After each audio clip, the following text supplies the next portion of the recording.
Buongiorno da Sicilia 24, questi i principali argomenti del nostro telegiornale. I ministri Urso e Musumeci a Catania tracciano un bilancio a un anno dal loro insediamento, tra i temi anche il rilancio del polo industriale di Termini Imerese.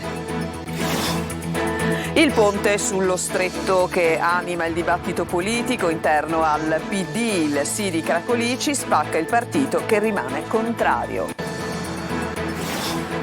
Collegamenti isole minori, la soluzione adottata per il trasporto delle merci non convince, desta preoccupazione nel settore turistico, soprattutto per l'aumento dei costi. Per Federalberghi serve un tavolo tecnico. Violentissimo scontro tra un'auto e un trattore nell'Agrigentino, morto sul colpo un agricoltore, ferito gravemente il conducente della vettura. Palermo ospita la mezza maratona, anche un 88enne tra i 1400 atleti che da Mondello hanno raggiunto la città, traffico cittadino paralizzato per alcune ore. Calcio, tra poco al Massimino, Catania in campo contro il Taranto per tentare il ritorno alla vittoria in casa. Infortuni e squalifiche condizionano le scelte di Tabiani. Alle 15:45 l'appuntamento su Telecolor con diretta stadio.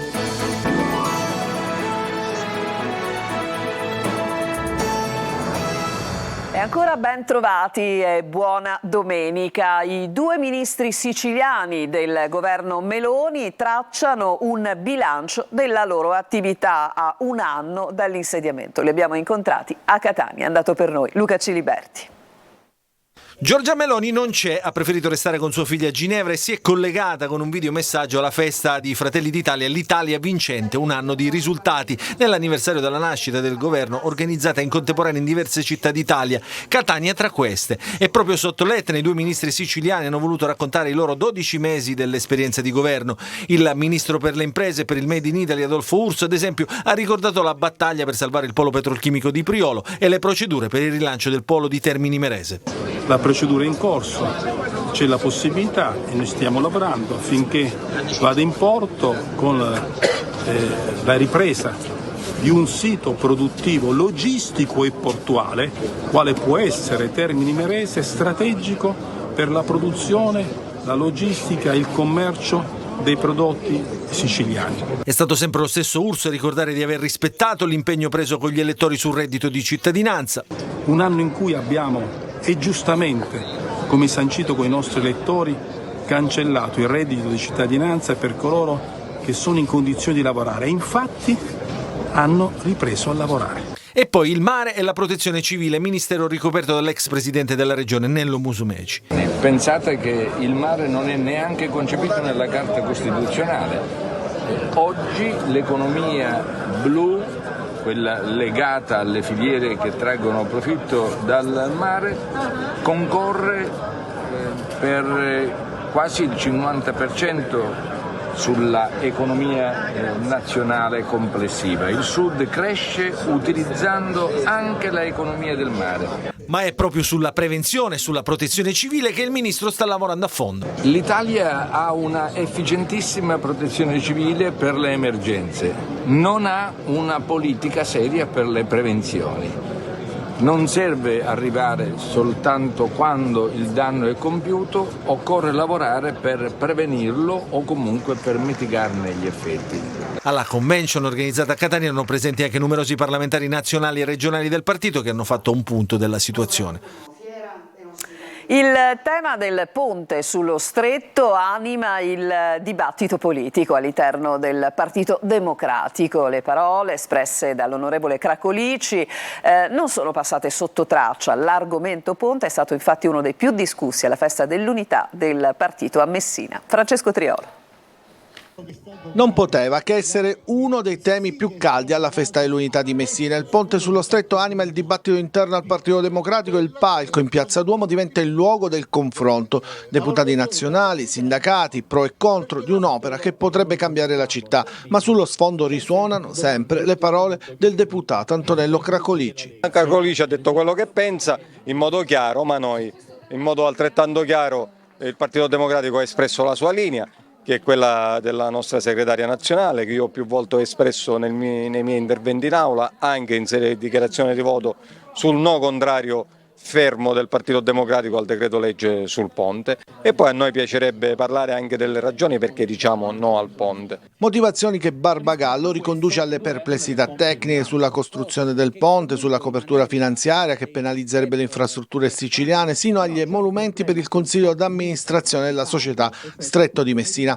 Ma la risposta più secca a Cracolici è quella che arriva proprio dal Partito Democratico di Messina. Io credo che la posizione di Cracolici, in tutta onestà, non credo sia isolata. Probabilmente anche alcuni nostri iscritti di altre città magari la pensano come Cracolici, probabilmente non hanno approfondito il tema.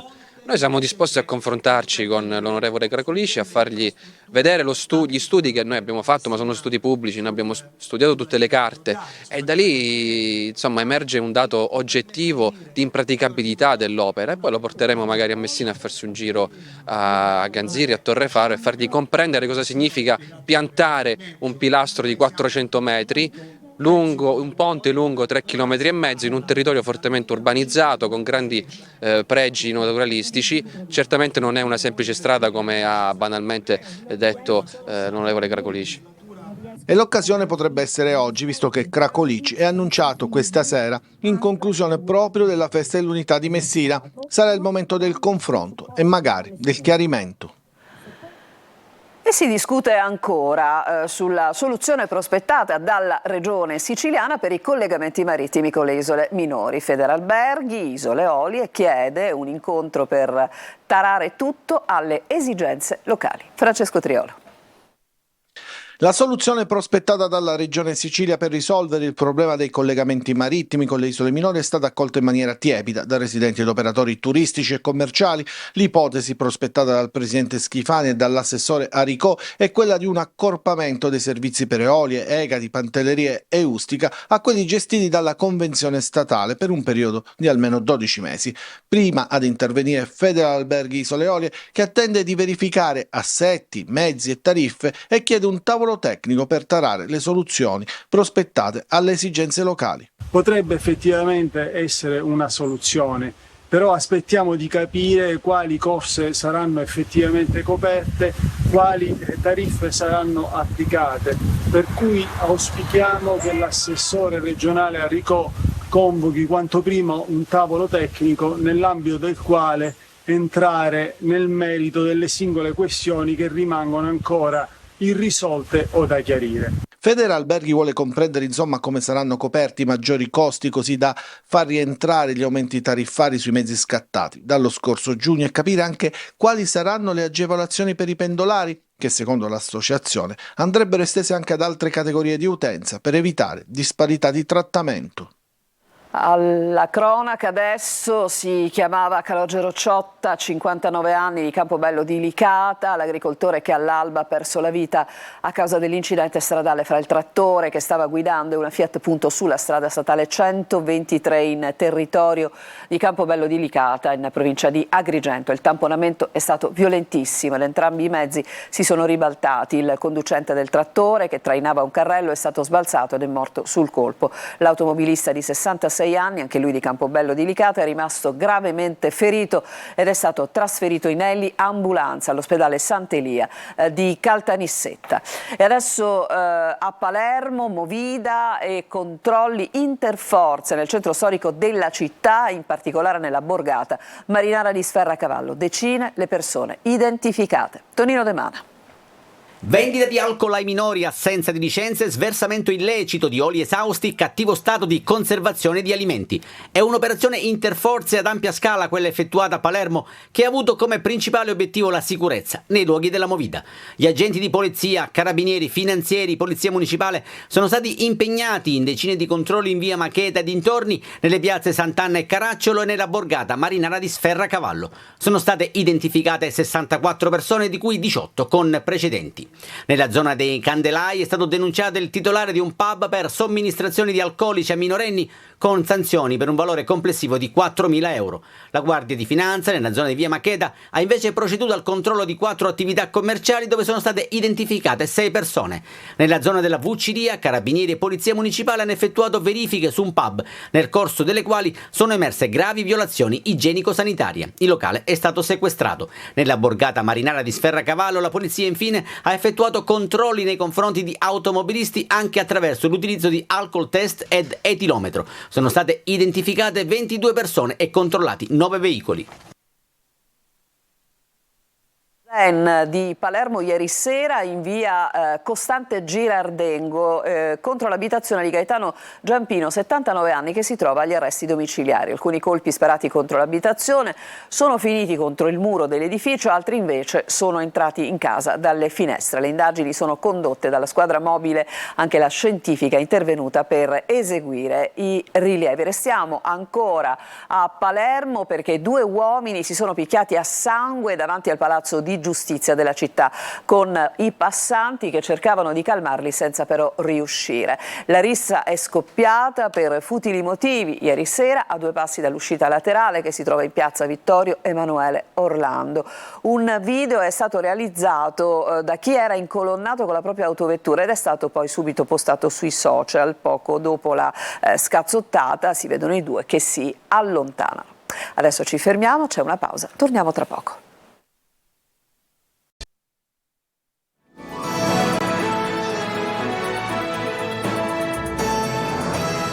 Seconda parte di Sicilia 24, adesso vi portiamo con le immagini a bordo della nave Libeccio della Marina Militare in sosta nel porto di Siracusa, aperta a tutti. Weekend di visite per l'ammiraglia dell'operazione Mediterraneo Sicuro. È salito per noi Francesco Aloi.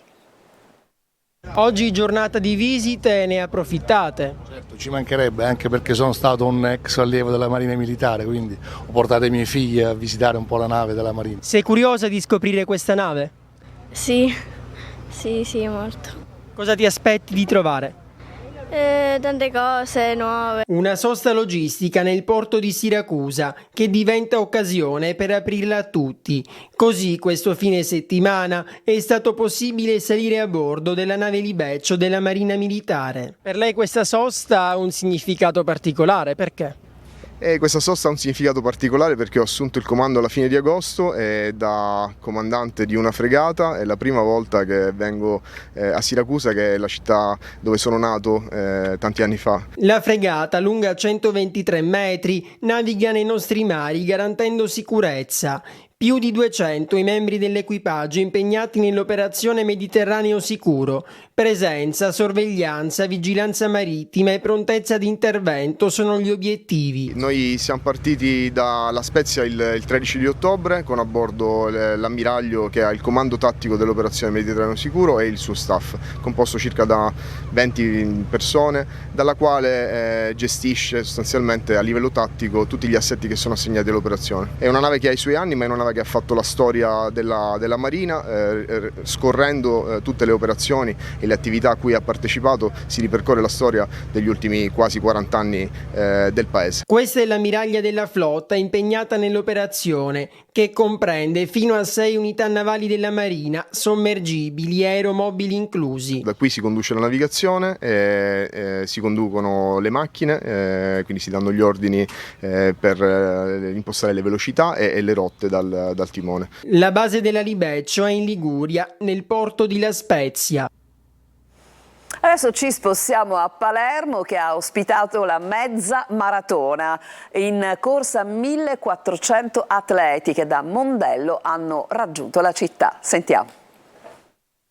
Palermo, capitale dell'atletica per un giorno, circa 1400 atleti con alcuni campioni africani e un percorso partito da Mondello è arrivato sino a Piazza Castelnuovo per la 10ª edizione della International Half Marathon, la mezza maratona. Grandi atleti al via, è uno spettacolo che ha avvolto le vie principali del capoluogo siciliano. La gara ha messo in palio 26 titoli italiani master individuali e 2 squadre di maratonina e ha visto ai nastri di partenza 1400 atleti in rappresentanza di 31 paesi al mondo. Ovviamente una domenica diversa per la città, che ha dovuto fronteggiare la chiusura di molte strade proprio per permettere il regolare svolgimento della manifestazione. Il traffico è andato in tilt in alcune zone del capoluogo. A vincere il keniano Kimeli, grande favorito. Al via della gara a Mondello c'era anche l'88enne Sebastiano Caldarella di Avola, iscritto nella categoria SM85, mentre tra le donne la meno giovane è stata l'81enne Irene Fiore. Uno spettacolo di sport e colori per Palermo. Noi ci fermiamo ancora, in chiusura di telegiornale un'ampia pagina dedicata al calcio.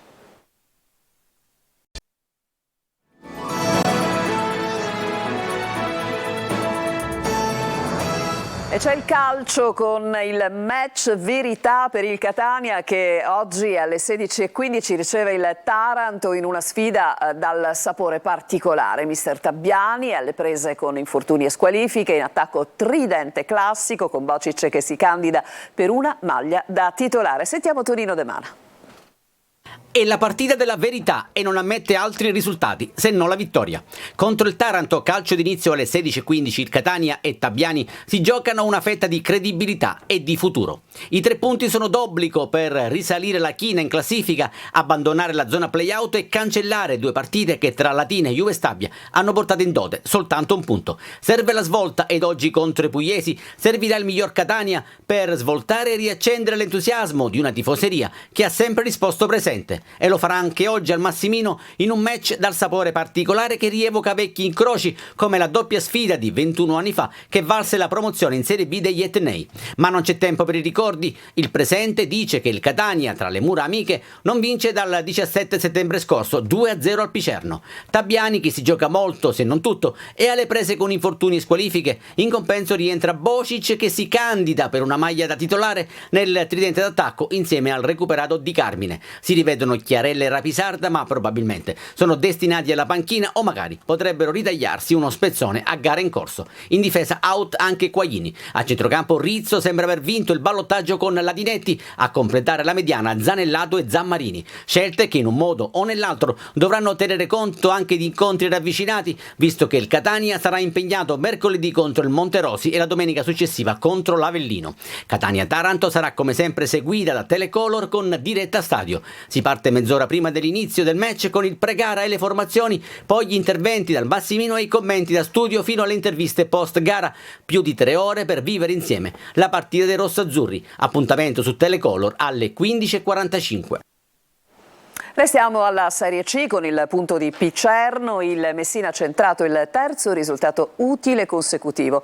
Giallorossi a quota 10 in classifica e giovedì prossimo al Francoscoglio arriva il Brindisi. Sergio Colosi.